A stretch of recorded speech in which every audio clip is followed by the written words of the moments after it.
Bonjour, nous sommes le samedi 10 février 2024 et aujourd'hui le sujet sera le test du ROG Phone 8 Pro. Totalement refondu, le nouveau smartphone pour joueurs d'Asus est de loin le plus abouti. Le nouveau ROG Phone d'Asus est plus compact et arbore un design moins exubérant que son prédécesseur. Enfin, son prédécesseur c'était quand même plus du gaming, alors que là, son écran avec son petit point pour objectif photo, ça change. De plus, il a enfin toutes les fonctionnalités qu'on est en droit d'attendre d'un smartphone haut de gamme. Étanchéité totale, recharge sans fil, avant elle n'y était pas, téléobjectif avec zoom optique, sans oublier bien sûr le dernier processeur Qualcomm, Snapdragon Gen 3, et un écran pouvant atteindre une fréquence de rafraîchissement de 165. Avant c'était 144. Alors ça c'est les deux versions Pro, c'est à 1200 € avec 16 Go de RAM et 512 Go de mémoire. Et la 8 Pro édition à 1500 €, disponible uniquement sur le site Asus, avec 24 Go de RAM et 1 Teraoctet de mémoire. On va savoir la suite. Les passionnés de jeux sur smartphone ont deux options sur Android. Acheter un smartphone haut de gamme classique afin de bénéficier du meilleur équipement possible, en particulier en termes de puissance CPU et GPU, ou se tourner vers un smartphone spécialement développé pour répondre aux besoins spécifiques matériels et logiciels des joueurs invétérés comme l'Asus ROG Phone. Il y a encore peu de temps, Lenovo et Xiaomi proposaient de tels smartphones dits gamers, mais ces constructeurs semblent avoir fait une croix sur ces modèles très particuliers. Mi-décembre dernier, nous avons testé l'un des rares concurrents de ROG Phone d'Asus, le Red Magic 9 Pro, qui vient d'être lancé à 649 ou 799 selon configuration. Toutefois, malgré son processeur Qualcomm Snapdragon 8 Gen 3, le 4 sortira vers octobre-novembre, qui sera vraisemblablement le modèle le plus puissant de l'année 2024, ce dernier boxe dans une catégorie inférieure à celle du ROG Phone 8 Pro Edition, en raison du prix presque 2 fois plus bas et d'un équipement moins sophistiqué sur plusieurs points que nous allons passer en revue lors de ce test. On note que si l'année dernière Asus proposait un ROG Phone 7 et un ROG Phone 7 Ultimate, il est aujourd'hui question de ROG Phone 8, ROG Phone 8 Pro et ROG Phone 8 Pro Edition. Le ROG Phone 8, il est à 1100 € et il a que seulement 12 Go de RAM et 256 Go de mémoire. Ce dernier modèle étant le seul à être livré en standard avec le module de refroidissement Aero-Active Cooler. Le Aero-Active Cooler, c'est vous le clipsez au dos pour refroidir plus efficacement et il coûte 80 €.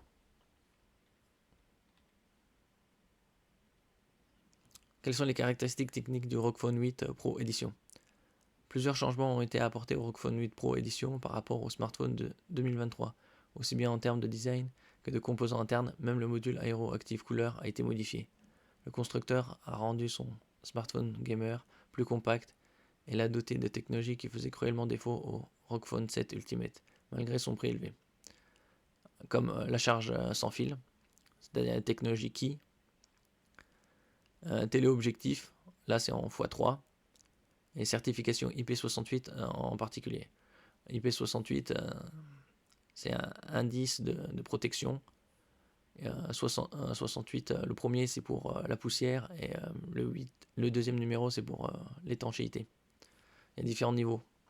C'est résiste à l'incursion de poussière pour le 6 et le 8 c'est les éclaboussures. Alors le processeur c'est un Qualcomm Snapdragon 8 Gen 3.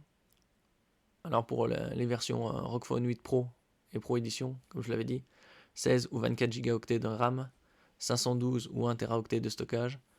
L'écran reste le même, c'est un OLED 165 Hz en définition FHD+, c'est-à-dire 2400 par 1080 pixels et une luminosité de 1500 nits jusqu'à un pic de 2500. Un objectif grand angle 24 mm, 50 mégapixels stabilisation optique. c'est mécanique, c'est pas comme la stabilisation électronique où c'est le processeur qui joue. Quad pixel binning, c'est-à-dire que les 4 pixels en forment plus qu'un pour avoir plus de luminosité, pour capter plus de luminosité. Objectif ultra grand angle, 13 mm, 13 mégapixels. Téléobjectif zoom optique 3, 32 mégapixels. Stabilisation optique également et le quad pixel binding. Objectif frontal 22 mm en 32 mégapixels, également avec la technologie quad pixel binding. L'enregistrement vidéo en 8K à 24 images par seconde ou en 4K à 60. Les haut-parleurs stéréo. La batterie de 5500 mAh alors que sur le précédent c'était 6000. Recharge à 65 watts et charge sans fil qui 15 watts. Connectivité USB-C, prise casque 3.5 mm. Le Wi-Fi 7, c'est la toute dernière norme qui vient d'être sortie, comme sur la box de Freebox, la Freebox Ultra. Le Bluetooth 5.3. Côté dimension 16,4 par 7,7 par 0,9 cm. Le poids 225 grammes, alors que le précédent c'était 242. On verra plus tard. Bon. Lecture d'empreintes digitales sous l'écran, reconnaissance faciale, truc relativement basique. L'OS c'est le Android 14, le dernier. La résistance IP68. Voilà. Et à autre gadget tactile, Aero-Active Cooler, mais qui est offert juste pour l'édition Pro. Sinon c'est 80€. Ici on voit l'écran frontal. Ici c'est le petit point. Moi je trouve que ça désavantage le ROG Phone 8 sur ce point-là. Quel est le prix de l'Asus ROG Phone 8 Pro Edition? L'Asus ROG Phone 8 Pro est disponible au prix de 1199€ avec 16 Go de mémoire et 512 Go d'espace de stockage. Il y a un seul coloris, noir, Phantom Black. Si on désire le module Aero Active Cooler, il faut se tourner vers la version 24 Go de RAM et 1 Teraoctet de mémoire, et qui est commercialisée uniquement sur leur site à 1499€. On constate une légère hausse de prix par rapport au ROG Phone 7 Ultimate qui était proposé à son lancement à 1429€. Il est d'ailleurs toujours disponible à ce prix chez Boulanger. Certes, ce dernier n'embarquait que 16 Go de mémoire et 512 Go de stockage, comme le ROG Phone 8 de base. Alors, signalons que pour tout achat d'un ROG Phone 8 Pro 16 Go 512 effectué avant le 4 février, sur Amazon, l'Aero Active Cooler est offert d'une valeur de 79,99€.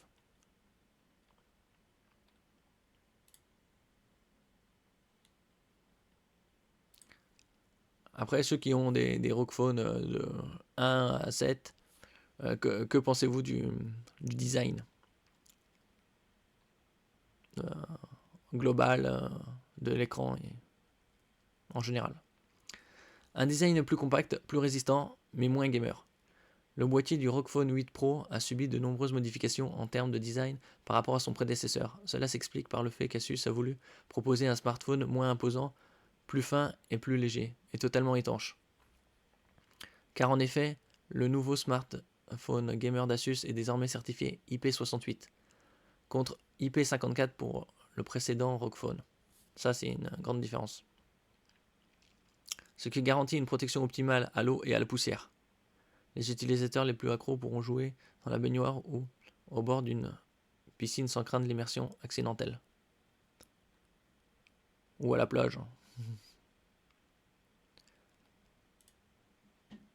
Voilà son bloc photo. Autre changement plus visible, le design du ROG Phone 8 Pro est maintenant moins typé gamer. En effet, contrairement au Red Magic 9 Pro ou au ROG Phone 7 Ultimate, le dos du smartphone n'est plus habillé des petits éléments graphiques futuristes, avec effet RGB qui pouvaient pourtant séduire les joueurs. Il est en l'occurrence recouvert d'un revêtement granuleux noir, agréable au toucher, et qui ne retient aucune trace de doigt. Ouais, ça change un peu, mais bon. C'est surtout l'écran en façade qui chagrine un peu, avec, avec son petit point dans l'écran, là, pour l'objectif frontal. Le mini-écran LCD, appelé ROG Vision, qui était présent au dos du ROG Phone 7 Ultimate, a été remplacé par une zone rectangulaire contenant 341 LED appelée Anime Vision, qui peut afficher diverses animations prédéfinies, affichage de l'heure, niveau de charge de la batterie, entre autres. En original, ce dispositif d'affichage s'avère totalement invisible lorsqu'il n'est pas activé. Bon, ici, par rapport le 8 et le 8 Pro et le ROG Phone 7 Ultimate, vous voyez, il y a 14 grammes de différence. Bon.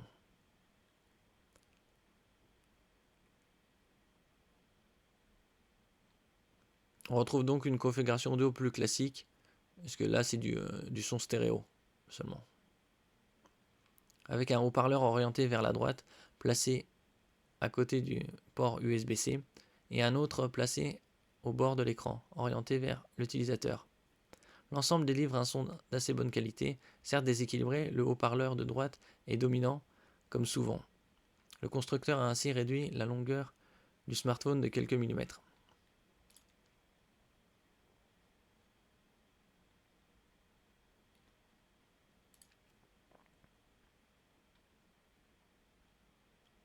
Une des caractéristiques qui différencie le ROG Phone 8 édition d'un autre smartphone haut de gamme comme le Samsung Galaxy S24 Ultra, que nous avons testé précédemment, réside dans l'implantation de deux gâchettes virtuelles placées sur la tranche supérieure du smartphone, lorsqu'on le tient horizontalement. Elles permettent d'effectuer certaines actions, sauter, tirer ou courir par exemple dans Fortnite, à l'aide de deux index. La configuration de ces gâchettes est d'une grande simplicité. Dans un jeu, il suffit de faire apparaître le menu Game Genie et d'utiliser l'option Air Trigger pour placer à l'écran les deux boutons virtuels gauche et droite, qui seront déclenchés suite à la pression de chaque gâchette. Voilà à quoi ça donne quand on est dans un jeu.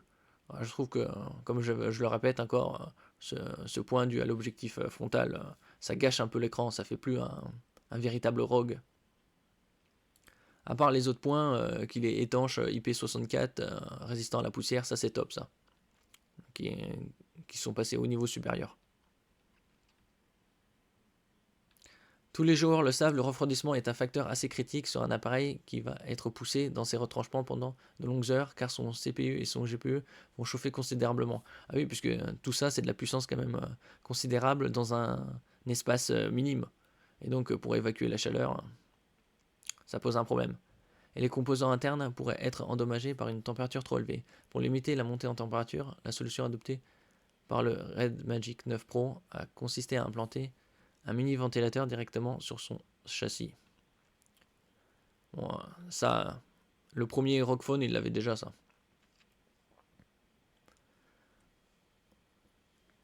Pas directement implanté, mais un air cooler. De son côté, Asus a opté pour une solution à la fois plus efficace et plus flexible. En effet, le ROG Phone 8 Pro Edition est livré avec un module de refroidissement externe appelé Aeroactive Cooler, qui se fixe par l'intermédiaire d'un second connecteur USB-C implanté sur la longueur du smartphone. Voilà à quoi ça ressemble. C'est plus massif. Le module qui accompagne cette nouvelle version du ROG Phone est différent du modèle qui était fourni l'année dernière avec le ROG Phone 7 Ultimate. Il s'agit en quelque sorte d'une version simplifiée, moins imposante. Pour gagner de la place, Asus lui a ôté le caisson de basse qui permettait d'obtenir un son 2.1 sur le précédent modèle, qui était pourtant un vrai plus pour les utilisateurs qui aiment jouer sans casque. Ça c'est sûr que le 2.1 ça change du 2.0 puisque le caisson de basse c'est pour les basses fréquences et il y a une différence significative. D'autre part, le module ne comporte plus que 2 gâchettes physiques au lieu de 4 pour le précédent Aero Active Cooler, qui remplace avantageusement les gâchettes virtuelles.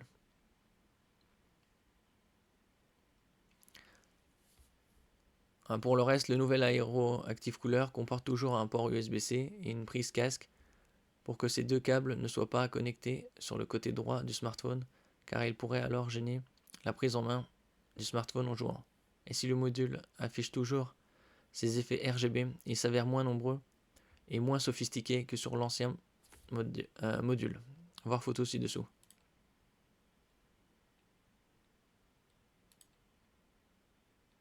Ça c'est sur le 8 Pro.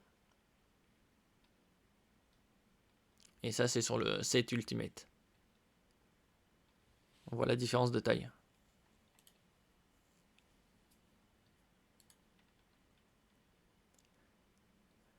Précisons enfin que la frappe Aeroactive Portal du précédent module n'existe plus. Rappelons qu'elle permettait de faire rentrer l'air frais vers les composants internes et ainsi optimiser le refroidissement. Cette modification a vraisemblablement été faite pour garantir l'étanchéité du boîtier.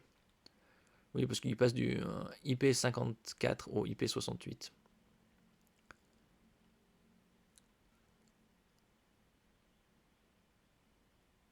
Alors là, vous avez un affichage OLED 6,78 pouces pour le ROG Phone 8 Pro, qui ne diffère pas de celui du ROG Phone 7. Le revêtement est plus résistant, parce que c'est du Corning Gorilla Glass Victus 2. En ce qui concerne la définition de l'écran, c'est 2400 par 1080, c'est-à-dire Full HD+, et un taux de rafraîchissement de 165 Hz.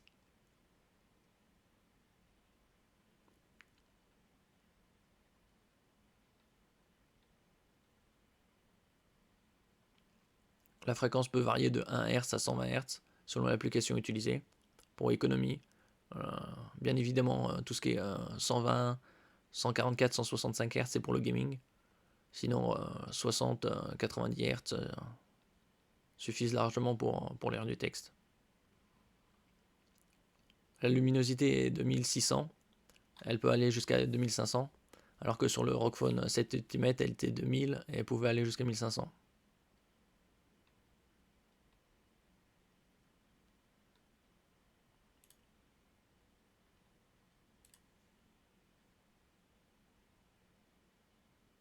Bon, la luminosité maximale qui a été enregistrée, c'était 1017. C'est un nouveau record car il faut rappeler que nous avions relevé une luminosité maximale de seulement 604 sur le ROG Phone 7 Ultimate. C'est-à-dire 3 quarts supérieur.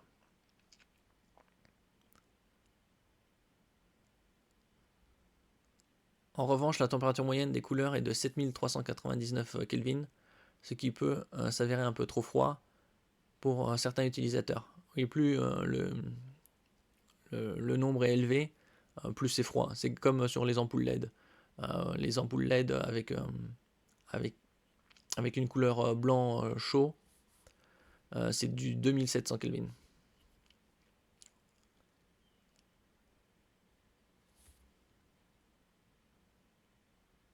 La colorimétrie tire globalement vers le bleu. La fidélité des couleurs s'avère correcte, sans plus, puisque le delta E moyen mesuré est à peine supérieur à 3,3 en l'occurrence. 3 c'est la limite qui se fixe. Alors le delta E, c'est la différence entre les couleurs réelles et les couleurs affichées. Et plus il est proche de 0, plus c'est identique, plus c'est proche de la réalité. Bon, les meilleurs sont inférieurs à 1.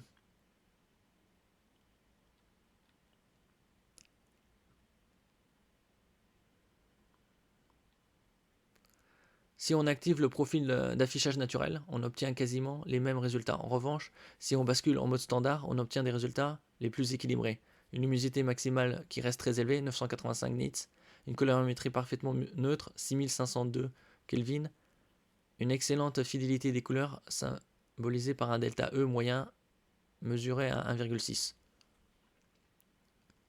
Puisqu'il se fixe le delta E à 3, c'est-à-dire que l'œil humain ne différencie pas trop à ce niveau-là. Mais là, vous voyez 1,6 en dessous du 2, c'est très très bon. Bon, elle est équipée de la Snapdragon 8 Gen 3, ce qui est le dernier modèle.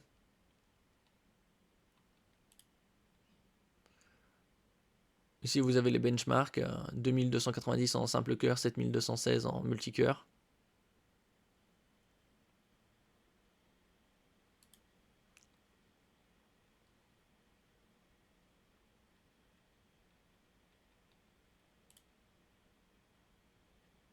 Avec l'aérocouleur en mode façade.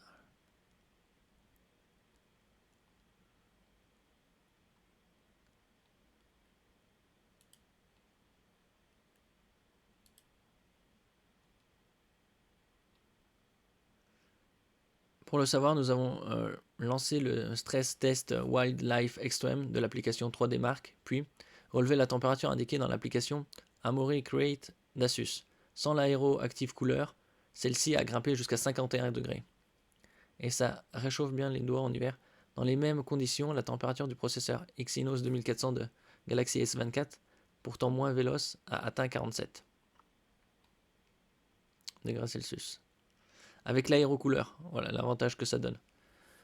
Fonctionnant dans son mode intelligent, la température n'est montée qu'à 43 degrés Celsius, c'est-à-dire 8 degrés de moins.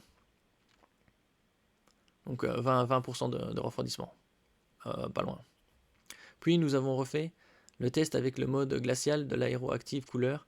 Le câble USB doit pour cela être branché au port USB du module. Le ventilateur s'est alors affolé en faisant un peu de bruit et la température est restée à 41 degrés. Donc 10 degrés de moins. Mais bon. Pour 2 degrés de différence, il y a la nuisance. Des aptitudes photo renforcées par un téléobjectif. Un des points négatifs du ROG Phone 7 Ultimate résidait dans l'absence d'un téléobjectif, alors que tous les smartphones vendus à plus de 1000 € en sont équipés. Là, il a rectifié Asus avec son ROG Phone 8 Pro, en remplaçant le troisième objectif pour des photos en mode macro, en l'occurrence assez inutile, par un téléobjectif offrant un zoom 3 avec une stabilisation optique.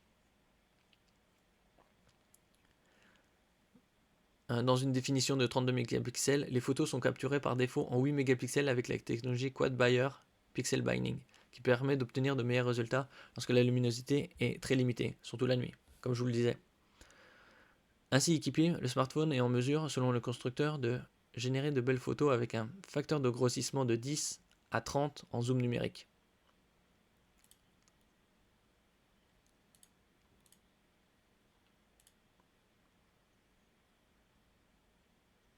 Voilà les trois capteurs.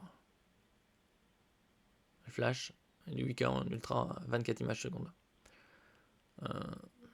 Le capteur, c'est un IMX890 de Sony. Alors que le précédent, c'était également un Sony, mais c'était un IMX776.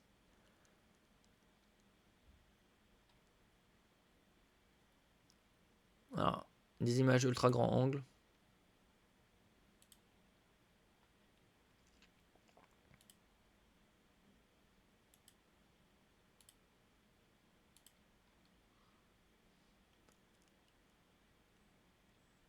Pour les selfies, l'objectif frontal équivalent à 22 mm est associé à un capteur de 32 mégapixels qui exploite encore une fois la technologie Quad Bayer Pixel Binding. Ces photos ont donc une résolution de 8 mégapixels. Oui, parce que 32 divisé par 4, c'est 8.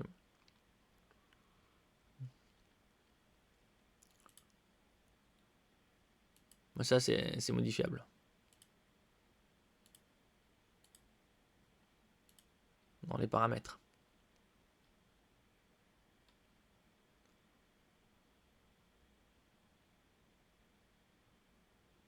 Le zoom optique 3 apporté par le téléobjectif permet de se rapprocher de son sujet tout en conservant une très belle qualité d'image.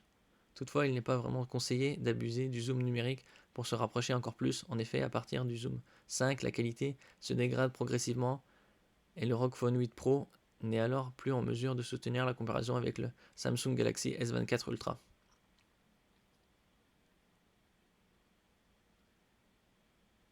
Car si ce dernier peut générer des clichés d'assez bonne qualité avec un zoom 10 voire même 30, ceux issus du ROG Phone 8 Pro peuvent encore faire illusion jusqu'au zoom 10, si on les regarde à l'écran d'un smartphone. Mais si on les observe à taille réelle, sur un grand écran, on constate encore une fois que la qualité n'est plus assurée. La baisse de qualité s'avère encore plus visible avec un facteur de grossissement de 30. Alors là, c'est le zoom 3.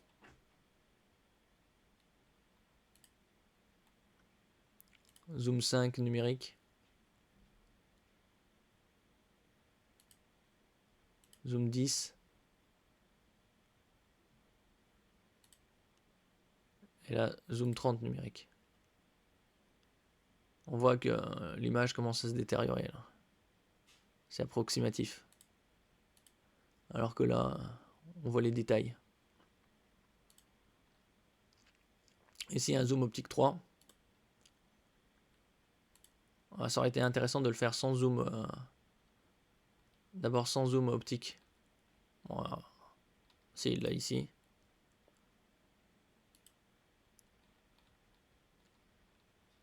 Ça, c'est avec zoom optique 3. Là, c'est numérique 5. Numérique x 10. Et numérique x 30. On voit que c'est approximatif. 10, ça passe encore, mais... Là, c'est les grands angles de nuit. L'ultra grand angle. En zoom x3.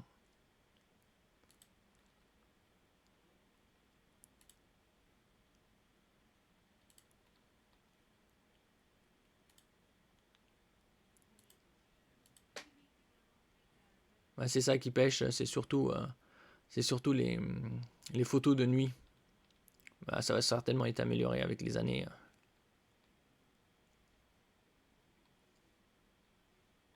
Bon, comme je disais, la vidéo peut être enregistrée en 8K 24 images par seconde ou en 4K 60.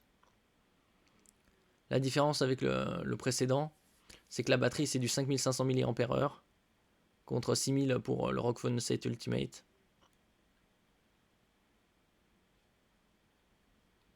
Mais après, il faut une batterie assez légère pour, au niveau de la capacité pour pas que ce soit trop lourd. Puisque on arrive quand même à 225 grammes pour ce ROG Phone 8, alors que le précédent c'était 239. Si le constructeur annonce une autonomie d'au moins 23 heures de streaming vidéo, nous avons constaté dans les faits une baisse de seulement 24% du niveau de la batterie après avoir lu en boucle un film pendant 6 heures en Wi-Fi sur Netflix, avec une luminosité d'affichage de 200 nits, et en mode ultra durable, qui fixe la fréquence d'affichage à 60. Cela permet d'envisager une autonomie totale en streaming vidéo de l'ordre de 25 heures. Cet excellent résultat est identique à celui que nous avons obtenu avec le Red Magic 9 Pro et un peu moins bon que celui du Galaxy S24 Ultra 28h34.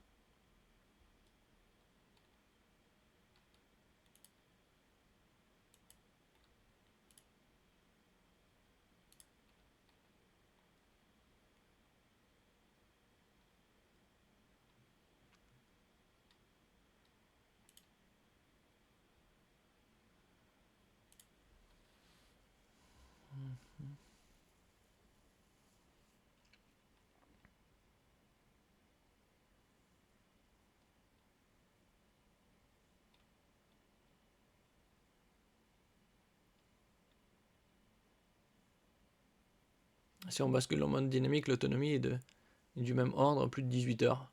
En revanche, si on passe en mode X, haute performance et fréquence d'affichage élevée, l'autonomie chute alors à 10 heures et 7 minutes.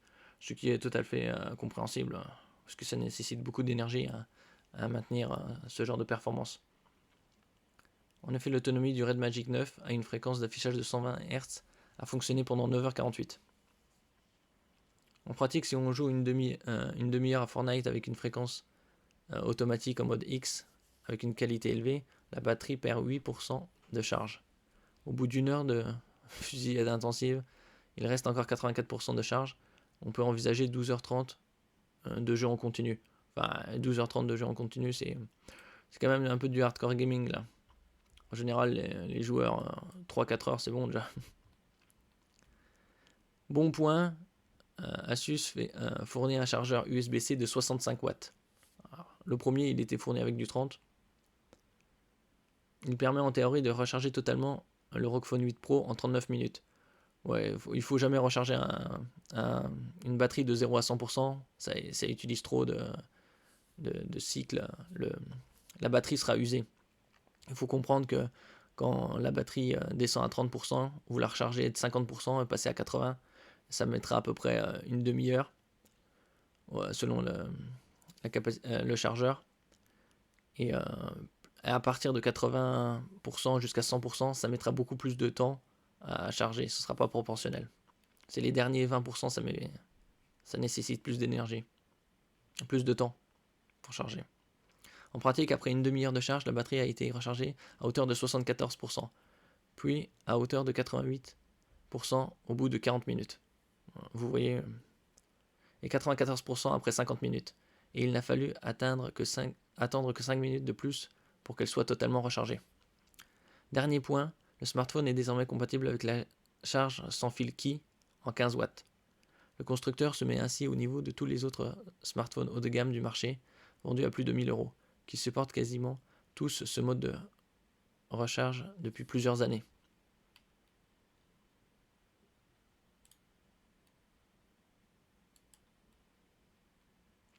Bon, alors le verdict, il donne un 9 sur 10. Alors, IM haute performance, gâchette tactile, module de refroidissement externe, étanchéité totale, ça c'est un très bon point. Excellente autonomie, qualité des photos de jour, téléobjectif 3, bon, c'était le temps d'y mettre. Charge sans fil qui 15 watts, fréquence d'affichage 165, bon, avant c'était 144, c'était très bien aussi. Plus compact que le précédent modèle, et un peu plus léger de 14 grammes. Très haute luminosité d'affichage, panneau arrière anime vision, prise casque. Alors ce qu'ils n'aiment pas, c'est disposition des haut-parleurs frontaux. Plus de caissons de basse sur le module, ça aussi c'est un point négatif quand même. Capacité de la batterie revue à la baisse, bon elle passe de 6000 mAh à 5500. Performance de l'ultra grand angle de nuit, bon ce sera toujours, pas toujours mais ils amélioreront probablement grandement sur les 9 ou 10 Asus ROG Phone. Alors verdict, avec le ROG Phone 8 Pro, Asus a procédé à une refonte totale de son smartphone gamer, aussi bien en termes de design que d'équipement. Certes, le format plus compact et l'étanchéité totale du boîtier se sont faits au prix de quelques légers sacrifices, mais l'arrivée de la charge sans fil et du téléobjectif les font rapidement oublier, sans oublier une grosse batterie qui apporte une grande autonomie, quel que soit le type d'application utilisée. Et bien sûr, le module aéroactif couleur procure toujours un refroidissement efficace. On pourra juste regretter que l'audio ait quelque peu été sacrifié pour réduire les dimensions du smartphone et du module externe. Je mettrai en description les liens, bien évidemment. Merci pour votre écoute. N'oubliez pas de laisser un commentaire, de mettre un j'aime, de partager et de vous abonner à la chaîne. À la prochaine fois.